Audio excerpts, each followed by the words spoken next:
Ami de Jésus, communion divine. Oh, quelle belle et douce communion, Jésus est bien mon ami. Shalom, shalom, shalom. Je sais que vous êtes branchés sur Sentinelle TV, la sentinelle de la diaspora, la chaîne qui vous révèle Jésus-Christ comme Seigneur et Sauveur, la chaîne qui vous parle des nouvelles du Congo et la chaîne qui vous entretient, la chaîne de la référence. Je sais que vous êtes nombreux en train de nous suivre. Shalom, bon dimanche chez vous. Nous sommes dans notre émission Christ Pain de Vie. Christ Pain de Vie, c'est une émission qui prépare les élus à être présents et à ne pas rater les rendez-vous. Vous devez savoir que le seul grand rendez-vous que nous les chrétiens nous avons, c'est le royaume des cieux. Un chrétien, celui qui est né de nouveau, n'a pas d'autre rendez-vous, n'a pas d'autre promesse, n'a pas d'autre calendrier si ce n'est que de chercher à hériter les royaumes des cieux. Jésus-Christ était le spécialiste du royaume des cieux. Partout où il passait, il haranguait des foules, il leur parlait de chercher d'abord les royaumes des cieux. Alors dans cette émission, je vais être bilingue, je vais parler en français. Je commence en français et je vais terminer en lingala parce que je sais que j'ai une audience bilingue qui me suivent et ceux qui me suivent en anglais, bientôt je vais encore faire des émissions en anglais pour les gens qui sont des anglophones. Alors aujourd'hui, je voudrais m'entretenir avec vous sur la repentance. Bien-aimés, nous partons dans les églises chaque dimanche. Nous prions, nous demandons la grâce et la faveur de Dieu. Vous devez savoir que il y a Proverbe 28 et 13 nous dit, celui qui cache ses péchés ne prospère point, mais s'il les avoue et les délaisse, obtient miséricorde. Si tu n'acceptes pas que tu es pécheur, si toi-même tu ne te repens pas, tu ne te décides pas à délaisser, c'est l'enfer qui t'attendra. Actuellement, dans nos églises, dans nos chaînes de télévision, sur Facebook, sur YouTube, les gens parlent de la prospérité. Les gens parlent du royaume. Les gens parlent de la bénédiction. Mais sans la repentance, sans la rémission du péché, personne ne peut voir Dieu. Ça, c'est Dieu qui le dit. Et maintenant, pour être repêché, parce que nous tous, nous avons péché, nous tous, nous sommes pécheurs, voilà pourquoi Jean 3, 16 intervient et dit, Dieu a tant aimé le monde, voilà, comme le monde a péché, il a envoyé son Fils pour venir sauver le monde. Tout celui qui recevra Jésus-Christ comme Seigneur et Sauveur passe de la vie, de la mort à la vie. Et vous connaissez l'histoire de Jésus-Christ avec Nicodème, et il a tout expliqué. Donc, nous sommes des pécheurs, nous nous sommes mal comportés. Dieu ne nous jugera pas pendant notre temps d'ignorance.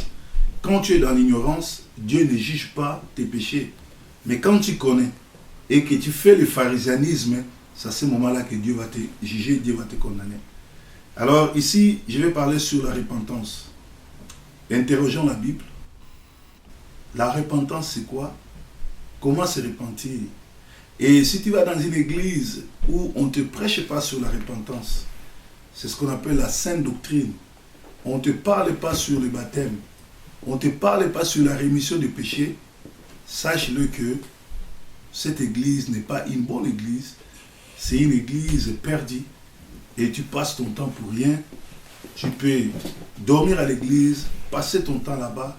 Les derniers jours, le Seigneur te dira, il ne t'a jamais connu.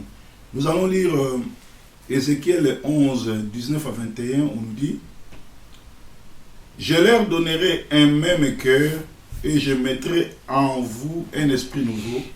J'ôterai de leur corps le cœur de pierre et je leur donnerai un cœur de chair, afin qu'ils suivent mes ordonnances et qu'ils observent et pratiquent mes lois.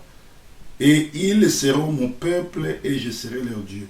Mais pour ceux dont le cœur se plaît à leurs idoles et à leurs abominations, je ferai retomber leurs œuvres sur leurs têtes, dit le Seigneur l'Éternel. Alléluia. La repentance, c'est quand l'homme décide de tout abandonner pour revenir à Jésus. Il ôte le cœur de pierre pour recevoir Jésus-Christ, qui va leur donner le cœur de la chair. Pour ce qui est du salut, l'Éternel Dieu dit, demande. Il te dit, demande-moi le choix. Choisissez qui vous allez servir. Pour ce qui est du salut, Dieu dit, choisissez. Dieu est un démocrate, Josué. En Josué, il dit, choisissez qui vous allez servir. Et Josué dit, moi et ma maison, nous servirons l'Éternel. Dieu veut que toi et ta maison, tu serves l'Éternel. Mais pour le ministère, c'est Dieu lui-même qui choisit. Dans Jérémie 1,5, il dit, avant que tu naisses, je te connaissais. Et quelque part dans la Bible, il dit, mettez-moi à part Paul et Barnabas pour l'œuvre à laquelle ils ont été appelés.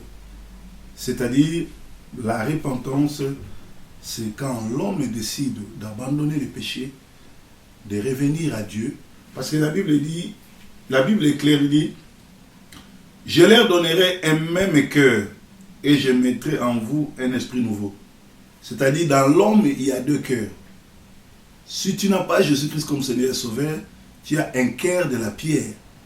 Et la Bible explique très bien que je leur donnerai un cœur de chair afin qu'ils suivent mes ordonnances et qu'ils observent et pratiquent mes lois. Et ils seront mon peuple et je serai leur Dieu. C'est-à-dire, si tu ne reçois pas le Seigneur comme Jésus-Christ, tu as un cœur de pierre qui rejette tout évangile, qui rejette la soumission de la parole, qui rejette l'amour du prochain, qui rejette tout. C'est le cœur que le criminel et tout y ont, c'est ce qu'ils font au pays. Et le cœur que les bandits, les francs-maçons sont en train de faire. Ces gens-là, ils tuent, ils massacrent, ils coupent, ils décapitent les gens les têtes. C'est parce qu'ils n'ont pas de cœur, de la chair. Alors des gens-là, qu'est-ce qu'ils doivent faire pour être sauvés? C'est de se repentir, de recevoir Jésus-Christ comme Seigneur et Sauveur, d'avoir un cœur de la chair. Un cœur de la chair te donnera l'amour du prochain, ne te permettra pas à voir les autres souffrir, ne te permettra pas à tuer, à aller toucher les guégués ou les guégués, aller toucher aux fétiches, ou servir ou s'agenouiller devant les Baals, le dieu Baal. Voilà, Dieu dit, enfin qu'ils suivent mes ordonnances et qu'ils observent et pratiquent mes lois. Donc je dédie que ceux qui ont le cœur de la pierre, ils sont hors la loi. Ils ne respectent pas la parole. Ils ne respectent pas les Écritures. Il peut être pasteur, prophète, évangéliste, archibishop ou vice-dieu. Ils sont habitués ou qualifiés à ne pas respecter la parole de Dieu. Parce que ces gens-là sont perdus, ils n'ont pas le cœur de Dieu. Alors, tu peux avoir un grand ministère et manquer le salut. Le dimanche prochain, je vais vous parler sur le salut, sozo. Le salut, en grec, ça veut dire sozo. Dans sozo, il y a d'abord le pardon, il y a la guérison, il y a l'élévation, il y a tout. Donc, sozo, en français, ça veut dire beaucoup de choses. Ça va venir le dimanche prochain. Donc, tu peux avoir un grand ministère rempli des stades comme le font la plupart des gens que vous connaissez aujourd'hui. Ils font des croisades qui peuvent entraîner 15 000 hommes, 30 000 personnes. Mais ils ne sont pas sauvés. Ils ne font que cela pour la vanité. Vanité de vanité. Tout cela est vanité de vanité. Donc ces gens-là, ils veulent se faire grands. Ils veulent vous faire croire qu'ils causent avec Dieu. Ils vont vous soutirer de l'argent. D'ailleurs, de pasteurs comme ça, pour les appeler, il faut déverser beaucoup d'argent. Ils vous exigent de dormir dans des hôtels 5 étoiles. Et pourtant, la Bible est claire. Quand tu vas dans la mission, on n'impose pas aux gens qui te reçoivent, parce que ces gens-là te reçoivent au nom de Jésus. Quand tu vas leur apporter la parole, il faut être humble. Même dormir par terre, tu peux dormir. D'ailleurs, c'est seulement pour 1 ou 2 journées, même peut-être pour 1 mois ou 1 semaine. Comment toi tu te dis que tu as Dieu, tu sers Dieu, et que tu imposes les gens de cacher plus que Michael Jackson, plus que les aventuriers qui ont touché au fétiche. Alors Dieu dit, choisissez qui vous allez servir, mais moi je servirai l'Éternel. Dans la vie de tout un chrétien, il y a un moment où tu dois chercher à savoir, choisir, à faire un choix. Tu suis un pasteur guégué ou tu suis un pasteur qui craint Dieu. Mais la plupart des cas aujourd'hui, vous tombez sur leur panneau. Parce qu'ils parlent très bien français, ils s'habillent très bien. D'autres là, ils se maquillent comme des femmes avant de faire l'émission. Tu vois, moi je suis en train de tourner l'émission, là, je viens de me réveiller. Je me suis seulement lavé. Je n'ai même pas mis de l'huile sur moi. Non. Mais et pour apparaître à la télévision, ils font des maquillages comme des femmes. Des pasteurs pédés, des pasteurs homosexuels. Et vous êtes séduits par eux. Parce que vous ne voulez pas la vérité. Quand j'apparais, je n'apparais pas pour moi. J'apparais pour amener la lumière. J'apparais pour amener l'évangile. Moi, je dois m'effacer et Jésus doit être élevé. Voilà. Alors, quelqu'un qui est lui-même captif, comment ira-t-il délivrer les autres? Pierre le dit. Pierre se pose cette question dans 2 Pierre 2,19. Vous suivez des gens qui sont captifs, des gens qui servent de Baal, les gens qui sont serviteurs de Satan. Les gens là, vous devez nous les amener pour qu'on les délivre. Et même ils sont captifs, mais ils veulent vous promettre qu'ils vont vous délivrer, ils vont vous amener au ciel, et pourtant eux-mêmes se sont détournés du ciel. Nous sommes tous chrétiens, nous connaissons Judas. Judas avait un grand ministère, il servait Jésus, il était avec Jésus, il était parmi les 12. D'ailleurs, c'était lui le caissier, c'est-à-dire il jouait un rôle très important dans le ministère de Jésus. C'était le ministre de la Finance. Mais vous connaissez l'histoire. Judas, bien qu'il avait un grand ministère, bien qu'il avait de responsabilités, Judas n'a pas suivi Jésus. Et aujourd'hui, chez nous les chrétiens, vous aimez donner les noms des enfants, de vos enfants, les noms des saints. Aujourd'hui même, il y a des gens qui se permettent même à donner les noms de Dieu à leurs enfants. El Shaddai, Adonai, Elohim. Il y a même des enfants qui s'appellent comme ça. Or, Dieu dit, vous ne pouvez pas prendre mon nom et vous ne pouvez pas citer mon nom à tout moment. Mais il y a des gens qui se permettent, ils se disent chrétiens. Ils ont donné le nom de Dieu à leurs enfants. Et il y a même des pasteurs qui s'appellent Meshach et Abednego. Meshach, c'était le nom des dieux de Baal à l'époque de Daniel. Mais tu te lèves comme ça, tu dis, moi je m'appelle pasteur Meshach. Moi je m'appelle pasteur Abednego. C'était des noms de dieux guégués de l'époque de Paul, de Daniel plutôt. Donc vous devez faire trop attention sur votre appel, parce qu'il y a trop des aventures. Vous passez à côté de l'objectif et vous devez revoir votre évangile. Nous sommes là pour éduquer, pour corriger et pour montrer le chemin. La Rousse définit la prospérité comme le développement et l'accomplissement d'une réussite financière. Or, Hébreux 6.1 nous dit que tendre à la perfection, c'est grandir dans toutes les 3 dimensions, esprit, âme et corps. Les salis, c'est communiquer la vie là où il y avait la mort, éclairer là où il y avait le noir. Amenons la lumière dans nos quartiers, dans nos églises, dans nos communautés et dans nos maisons. Tu peux être riche, mais si tu n'as pas été pardonné, délivré, tu es encore captif, tu ressembles aux chrétiens de Laodicée. Or, ces gens-là n'étaient pas libres. Alléluia. La repentance, c'est reconnaître tes péchés, vouloir les laisser et faire le nier. Sans la repentance, Proverbe 28 nous dit, sans la repentance, personne ne verra Dieu. Celui qui cache ses péchés ne prospère point. Mais s'il les avoue et les délaisse, il obtient miséricorde.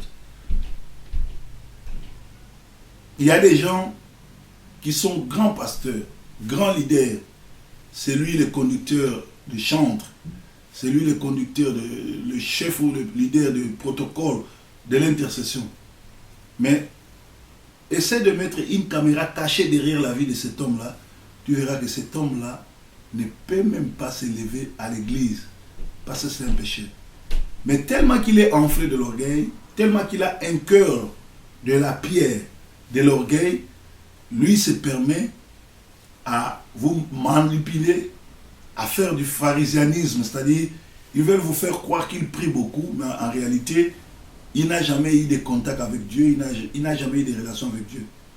Voilà pourquoi Judas avait un grand ministère, mais à la fin, il finit par trahir Jésus. Et l'argent même qu'on lui a donné, il se rendra compte qu'il a mal fait de vendre le Seigneur, il abandonna cet argent. Et aujourd'hui, vous aimez donner le nom des saints à vos enfants. Pourquoi vous ne donnez pas le nom de Judas à vos enfants? Pourquoi les pasteurs ne veulent pas devenir Judas ou avoir leur nom? Par exemple, vous êtes dans une église, on vous dit, bon, le pasteur qui viendra nous prêcher le dimanche prochain, il vient de Manchester en Angleterre, mais il s'appelle le pasteur Judas. Moi, je crois que le dimanche prochain, vous allez fouiller l'église. Pasteur Judas, c'est à côté à Bissau. Beaucoup d'églises. Alléluia. Parce que le nom seulement de Judas vous transmet tout. Que papa Judas, apôtre, mais c'est un voleur. Alors, dans l'église, tout ça va passer Judas et belé. Bien qu'Abouya soit comme moi Judas, même ça est à Judas. Alors, là, je vais prêcher maintenant. Avant d'entrer en français, je vais demander à quelqu'un, si tu as suivi cette prédication et que tu te sens que tu es dans les péchés, tu es dans la fornication, tu es dans les pornos, tu es dans tout ce qui est mauvais, suis-moi. Suis cette prière et Dieu te fera du bien. Suis-moi. Seigneur Jésus, j'ai suivi ton messager. J'ai compris que sans la repentance, personne ne peut te voir. J'ai compris que celui qui cache ses péchés ne prospérera jamais, sauf s'il les avoue et décide de les laisser, il obtiendra miséricorde. Je voudrais que tu puisses me pardonner sur tout ce qui a été fait dans ma vie, conscient ou inconsciemment, et de me donner la force de ne plus répéter. Et j'aimerais vraiment que tu puisses changer mon cœur, enlever le cœur du pierre et donner-moi le cœur de la chair, afin que je puisse respecter ta parole, aimer mon prochain, suivre ton évangile et être avec toi au paradis. Nous avons ainsi prié au nom de Jésus-Christ. Amen. Merci. Si tu as toujours de la repentance. Repentance, zali tant ou moto a décidé kotika masumu, kotika ekobo, kotika nzonzing, asale dans Nzambe ya solo. Parce que tout ça n'a pas belé chaque dimanche dans l'église. Chaque dimanche dans l'église. Chaque dimanche dans sambelaka. Papa saka dimba la la ka sambelaka trop. Mais batwana ba yebana Nzambe te. Batika pe bizaleli mabete. Alors, Proverbe 28, 13 alobi, Oyo azoboma masumu na ye, akopambola mate. Mais ce qui a ndimi kotika ngo, Nzambe akolimbisa masumu na ye. Tout ça n'a pas te belé le bakambi église. Bakambi ya chorale. Bakambi ya intercession. Bakambi ya jeunesse, bakambi ya songolo boye ba partenaire l'église. Ba pesa titre tala munene. L'église mususu oyo ma Satan la tabango, ba pesa même ba médaille pour ba yeba yo pesa mbongo, pour ba yeba yo za ba pesa même médaille. Ba pesa yo ba grade. Mais liboso na nzambo za na grade mon côté posa mutu na sou. Alors Nkolo alobi na Josué alobi choisissez qui vous allez servir. Ndenge Josué a bana Israël. Bosumu ki mingi boza ba aventurier et comme to pona. Ngai na bana nanga to salela nzambe. Bino bo pona nani bino bolingi. Nzambe aza dictateur te, nzambe aza démocrate. Atika ka mutu opona mabe na malamu.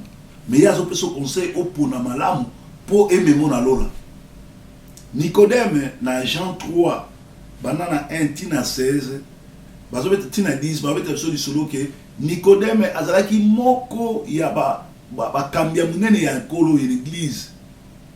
Mais abotama kina no asikate ayebaki nzambe te. Tozana ba te belé lelo mokambi dirigeant protocole nan ayamana no Yesu te azana relation na Yesu te. Mususu akina na église ko lakisa bilamba. Ba mususu akina na église ko sa kindumba. Ba mususu akina na église ko luka basi to ko luka mibali. Ba mususu akina na église po via poto to mboka koti mboka sika ayebi mutute akino kukuta na bato. Mais église ezali ambassade ya lola. Ndenge to kena ko luka ba visa pona ko voyager. Église ezali esika yozo kende po kutana na Yesu ozwa visa po mukolo asuka to kutana na lola. Mais lelo oyo ekomi passe mingi. Or Ézéchiel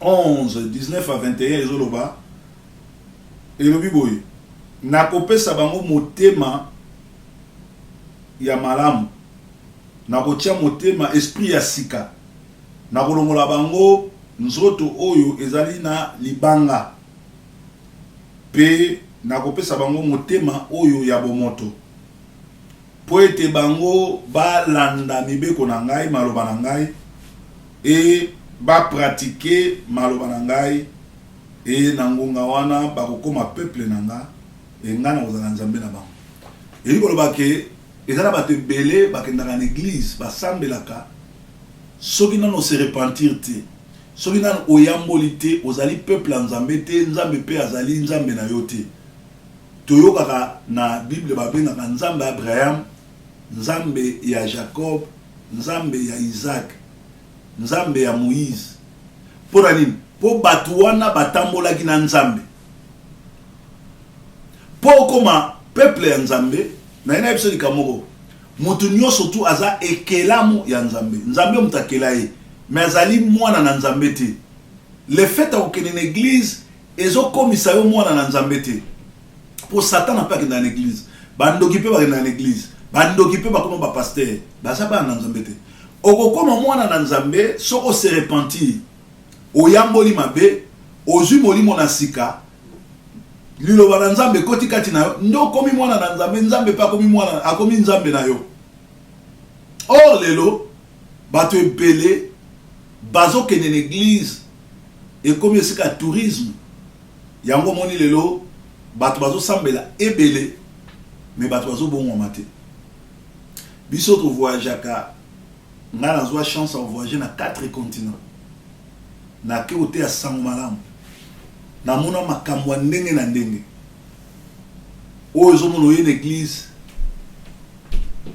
protocole ya église azotia pasteur litoyi mpo na protocole wana ayebike pasteur azalaka na poto soki alingi nga aomemanga na poto olie ye aluka nzambe po vie ezaka na poto te biso tofandi mingi na poto tozonga Afrique tokokuta baninga pe batongi ba villa o biso parfois tosaka na poto na totongi te c'est-à-dire pour na ko réussir ezaka poto te soki toyaki poto eza mission mibali nzamba tindi biso na poto pour na hotel sang malamu pe nzamba tindaki biso na poto pour na koya ko la musa mokili po to la musa ba o batikali na Afrique ba o baza na Congo to sunga bango pe to la musa bango parce que bato baza na Congo vision na bango monde c'est na bango za différent na biso bato za en Afrique.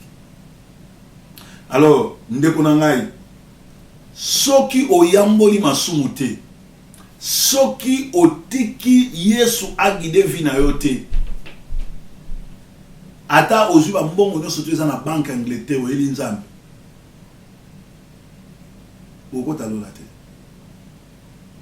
Soki oyamboli masumu te, soki olongwe na songi te, soki olongwe na kindoki te, soki olongwe na likuta te, vi na yo okokoza en église mais mukona suka Yesu oloba ayeba yo te. Tango tozokutana na bato na ba communauté ezokamwisa biso. Oka mutu songolo aza diacre en église, oka mutu songolo aza mokambi en église, oka mutu songolo aza motei, mutu songolo azali mpaka en église. Otali lokuta aza nango, otali mutema mabe aza nango, otali bizaleli ya nzoto likunya aza nango, ezosenga mutu wana ke na délivrance. Mais mutu wana chaque dimanche aza en église. Bien aimé, message à l'élo, nkolo aye koyebisa yo o se repentir. Ko se repentir ezelo omusute eza kotala motema na yo, kofongola ngo, kolongola masumu, koyamba Yesu abatela. Nalobaki yango pe nazolo bango ba o batangaka évangile ba oyebaki na ngonga oyo makambo nyonso tu ekomama na Bible ezo kokisama malembe. Boyei ya ndeko Trump lokola président ya États-Unis ezali accomplissement ya Daniel 7:4. Bobimi ya Angleterre o babengi Brexit na Europe ezali kokende ko affaiblir Amérique, ko affaiblir Angleterre. Lelo oyo 100 livres et commis $107. Or que 100 livres, ils ont $200. Mbongo Angleterre et Kitty. Ils ont que les malins, mais bah juif, monde entier est au la bango. Parce que Syrie, na Russie, bah attaquer Israël pour comprendre que Israël trompe Amérique à vous protéger sous Israël. Bible zo bana ngonga wana nde tango guerre ya Magog ekozala na kati ya Israël nde mangonga wana na molimo enlèvement ko salama. Dotokomi pene ya bozongi na Yesu. Mais batebele bazana kidiba. Batebele bazana no na l'église ya aventure. Le fait que chaque tongo tolala tozola muka scandale les les en église ezola ksake maloba na nzambe komi pene diable a sa côté l'église. Thessaloniciens lobaki en 2 Thessaloniciens 2 banana 9 tina 15. Babi le diable viendra s'installer dans l'église, se proclamer lui-même Dieu. L'église est belé bozo kendelelo ba pasteur ba comment plus que nzambe. Na yoki na États-Unis, na Canada, bat bazo c'est la Walesa. Est-ce que Walesa boyebite kazanganga? Misala Walesa ya koyamba ba musicien ba quartier et que batwana lelo ba bomwana te batikala kana mulolenge ba ali. Walesa ba miracle azo sala. Botanga na Bible te ba bina tango na suka Satan ko sala miracle ya grave. Pour nous séduire bateau. Bandeko na biso ya baluba bakansi Walesa azali lokola azali ndeko na bango luba ba tie poa. Ndeko Walesa azali mutu wa misala mabe. Ndenge moko na Tunasi Marcelo, ndenge moko na Tony, ndenge moko na baventurier nyonso oyo ba mukuna ba Leopold Mutombo ba Kankenza ba Kinzamina ba Olangi batwana nyonso tu ba simbi biloko ya mabe ba boyi nzambe ba pesi nzambe mokongo bali kokende bango moko te.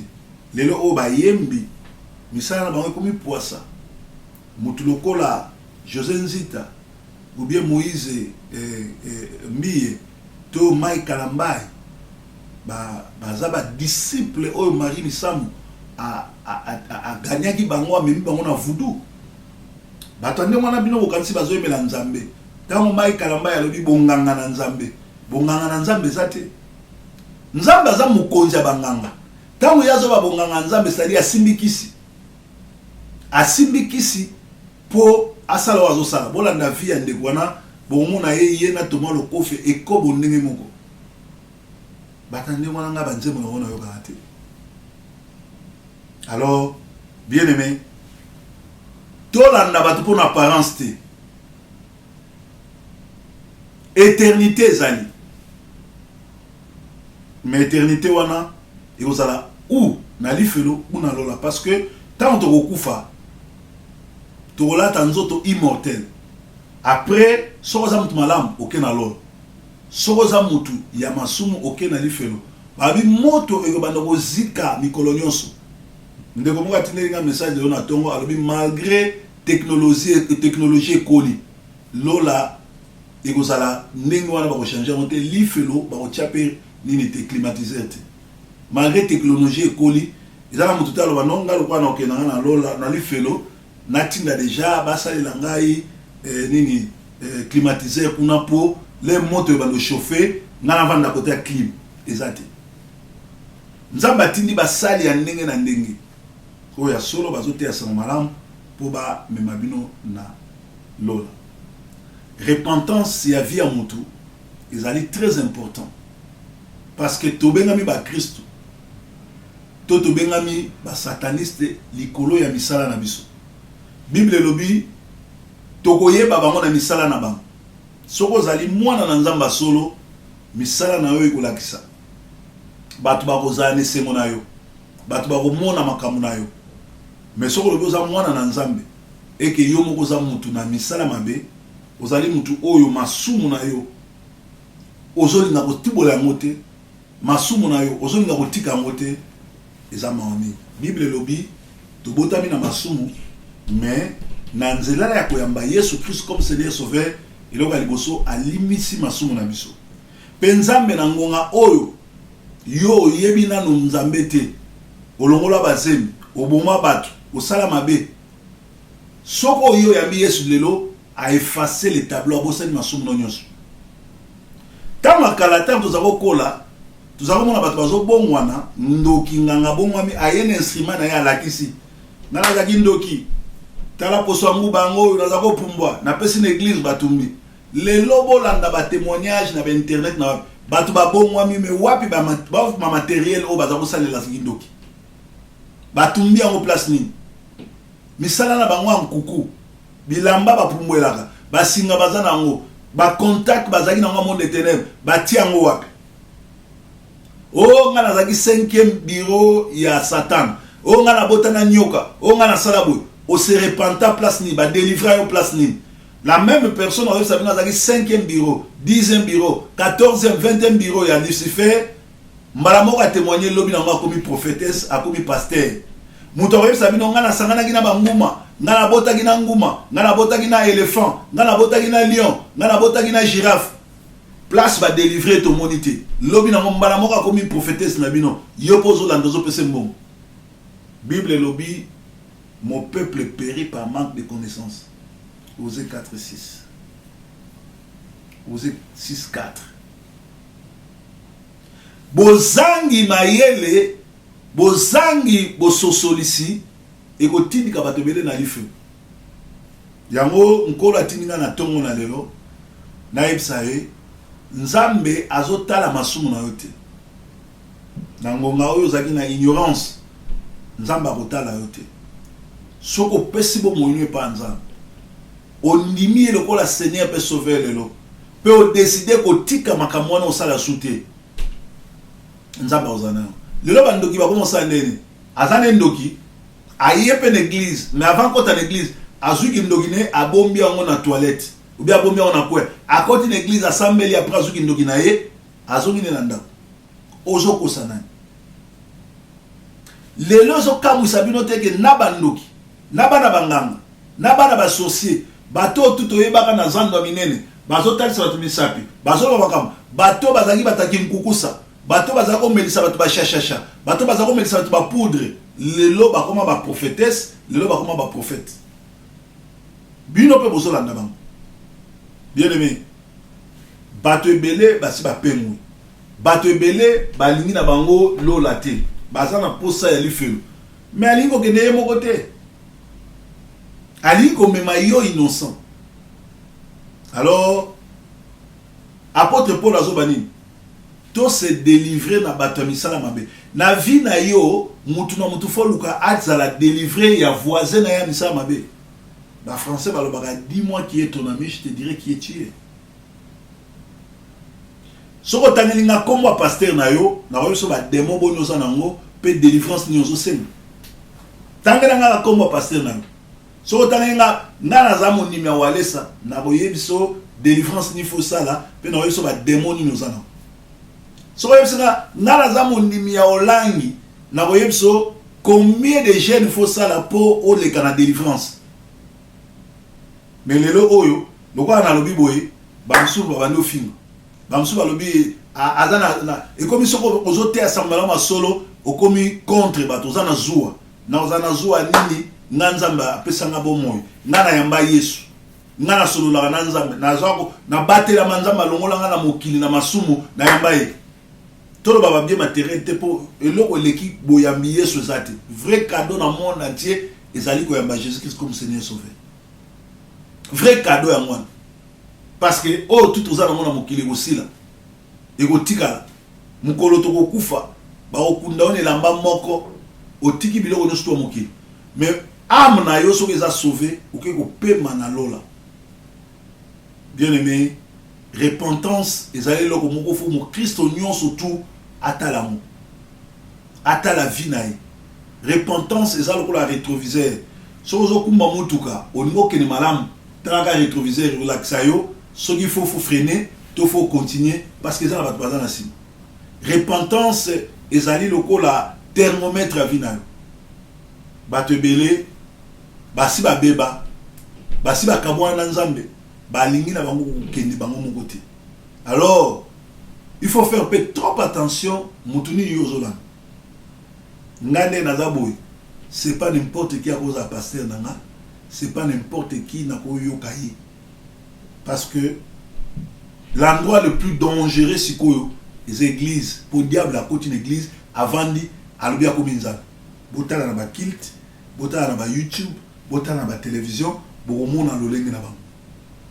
Lelo, bato église catholique, ba témoin de Jéhovah, bato il y a nini, il y a na lobi ba témoin de Jéhovah na église oyo ya ba kimbangiste.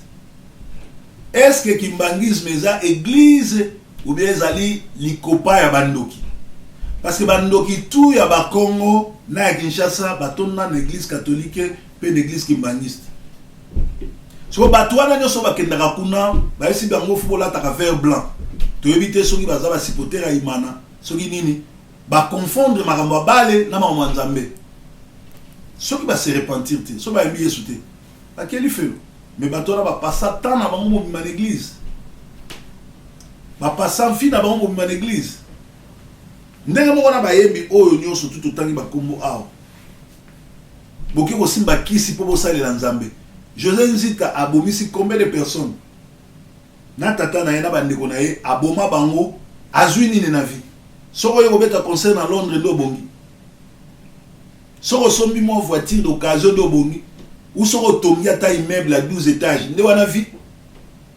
Yesu ayaki na sa mokili awo. Nzambe azako na le papier.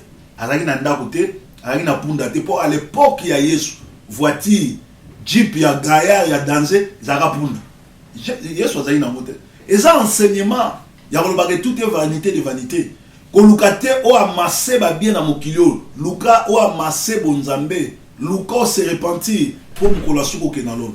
Alors to komi na suka na dimanche lelo, soki o sentir que yo ke dans l'église nous a kindumbo za kindoki ozana lokuta ozana lokoso ozana likunya ozana songi ba musu dans l'église kaka po atala ba musu balata ki nini après ba niko critiquer bango kitisa mutu na yo landanga na prière landanga loba nkolo Yesu natamusa kibo moinanga lokola nga moko nalandi mosakoli na yo nalandi les messagers proverbe 30-30 makambo ate ngai epesi nga pasi na ndimi ke nazotambola mabe soki na se repentir te lifelo koyamba ngai nafungoli motema na ngai yo kota lokola nzambe mpe mobikisi olongola nga motema libanga otianga bonzambe mpo na respecte maloba na yo nalanda molimo na yo mpe mokolo na suka tokutana na yo bondeli bongo na kombo na Jésus Christ. Amen. Merci. Ezalaki bongo Proverbe 30-30, les messagers de la bonne nouvelle. Ici kawa pitoyaka na Jésus Christ plein de vie. Tikete Yesu wazali pa na bomoi a bilayo a protéger na famille. Weekend oyo ezala weekend malamu. Merci nzambe ya batela bino. Yesu aza mokonzi. Bye bye.